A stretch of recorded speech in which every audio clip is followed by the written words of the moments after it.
मंचावर उपस्थित आपले सन्माननीय शरद पवार साहेब, मुंबई क्रिकेट असोसिएशनचे अध्यक्ष अजिंक्य नाईक जी, उपाध्यक्ष संजय नाईक जी, आपले सचिव अभय जी, सहसचिव दीपक पाटील जी, कोषाध्यक्ष अरमान भाई, सर्व अपेक्स काउन्सिलचे मेंबर्स, सर्व मुंबई क्रिकेट असोसिएशनचा परिवार, उपस्थित मीडियातील मित्र, सगळ्यांना सर्वप्रथम दीपावलीच्या खूप खूप शुभेच्छा देतो। नवीन वर्षाच्याही तुम्हाला सगळ्यांना शुभेच्छा देतो।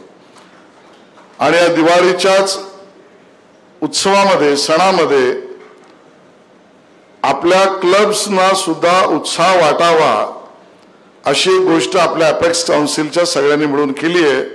त्याबद्दल अजिंक्य नाईक आणि त्यांच्या सर्व टीमला मनापासून त्यांचं अभिनंदन या ठिकाणी करतो। बऱ्याचदा पवार साहेब तर खूप वरिष्ठ नेते आहेत, बाकी सुद्धा मंडळी आमचे मित्र इथे आहेत, जितेंद्र आव्हाड आहे, मिलिंद नार्वेकर आहे, सरनाईक आहे, राजकारणातले अजून काही लोक आहेत, भूषण तू पण आहेस, म्हणजे लगेच बघू नकोस माझ्याकडे असं तू आहेस।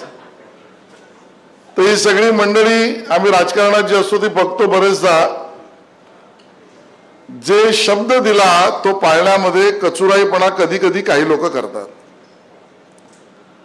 पण या ठिकाणी मला या अपेक्स काउन्सिलचं अभिनंदन यासाठी करायचं आहे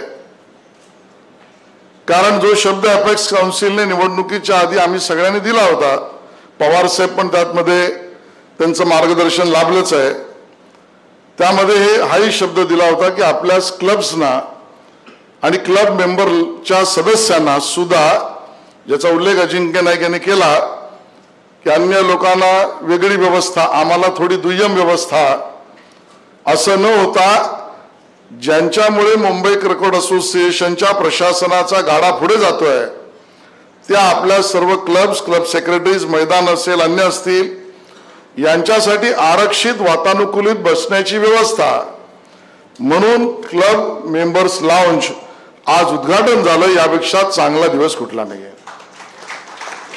आणि म्हणून या पद्धतीचं काम सातत्याने मुंबई क्रिकेट असोसिएशन मध्ये होत आहे। एक बृहत परिवार आपला आहे। क्रिकेटवर प्रेम करणाऱ्या लोकांना या ठिकाणी आता म्युझियम सुद्धा आहे। मला अभय सांगत होते की आता म्युझियमला मिळणारा प्रतिसाद खूप चांगला आहे।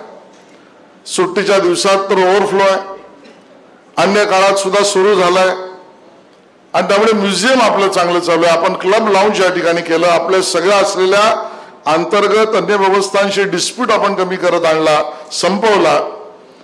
आपल्या मैदान क्लबच्या लीजच्या बाबतीतला विषय पुढे नेला, अजूनचं मैदान आपण त्या ठिकाणी मिळवतो, स्पर्धांचं नियोजन नीट करतो आणि म्हणून क्रिकेट मधल्या कामाबद्दल चोख आणि चोखंदळपणा या सगळ्या मंडळींनी केला आहे, त्याबद्दल मी त्यांचं मनापासून अभिनंदन करतो। मला या ठिकाणी याचाही उल्लेख करायचा आहे की क्रिकेट म्हटल्यावर दोन टीम असतात, सामना दोन टीम मध्ये होतो। बघा बर्वेमध्ये बोलले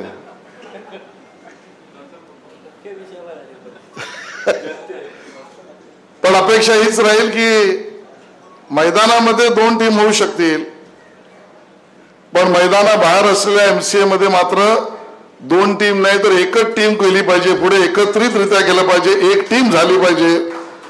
हाच प्रयत्न घेऊन पवार साहेब असो, आम्ही असो, सगळी मंडळी आपल्या सगळ्याच परिवाराबरोबर आहोत, कारण आम्ही सगळे असोसिएशनच्या बरोबर आहोत, क्रिकेट बरोबर आहोत, खेळाडूंबरोबर आहोत, खेळाच्या व्यवस्थांबरोबर आहोत, खेळासाठी लागणाऱ्या इकोसिस्टम निर्माण करण्यासाठी आहोत। आणि या अर्थाने आपण सगळ्यांनी या पुढचाही काळ एमसीएचा जो पास्ट उज्ज्वल होताच त्याहीपेक्षा दोन पाऊल पुढे जायचं आहे, अशा पद्धतीचं काम करूया। पुन्हा एकदा सगळ्यांना शुभेच्छा। जय हिंद, जय महाराष्ट्र।